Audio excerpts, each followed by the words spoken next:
We've gone over the 3 basic cuts that we implemented this spring. Now I'm going to go over the drills we did and how they work into our offense and how you can use them in a game, in any offense, in any scenario.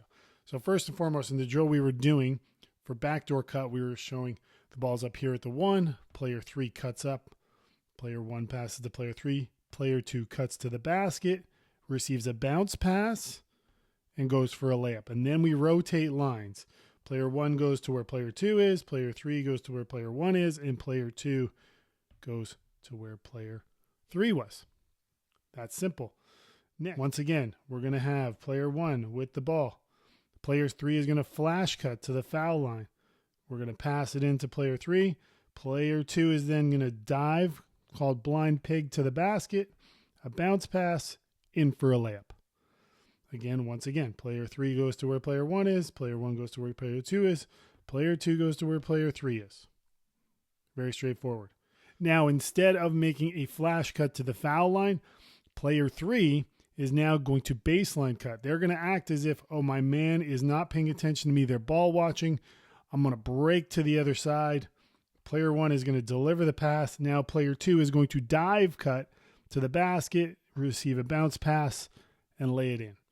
Same thing. Player 3 goes to player 1, player 2 goes to player 3, player 1 goes to player 2 spot. Now our offense will always initiate once this player makes a pass. One of our cuts is a face cut. This is a face cut over player 1. And they make the run here, and player 1's going to follow. Player 4 flashes to the top. Okay? We're going to enter the pass to player 4. 2 things can happen. Player 5 backdoor cuts.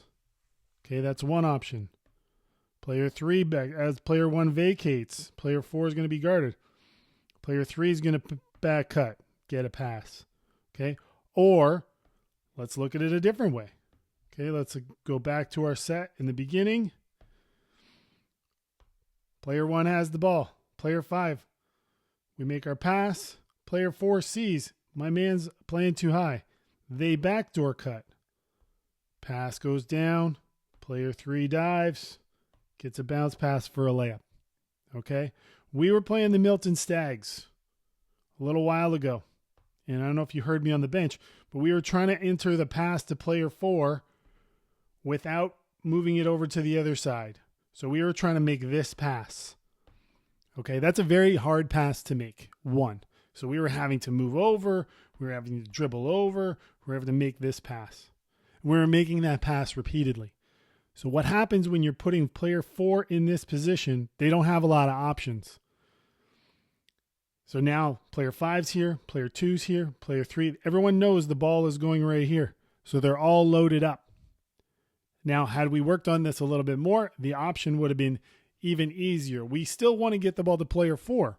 That's not changing. It's that we've become predictable and the defense can simply be waiting. That player will come over.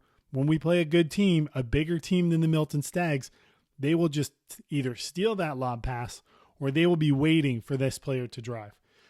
If we go back to our original thing that we've been working on with our 5 out and everybody's here, now we're creating more opportunity for player 4 to understand where their defender is. So the pass goes over, player 1 vacates, their defender follows.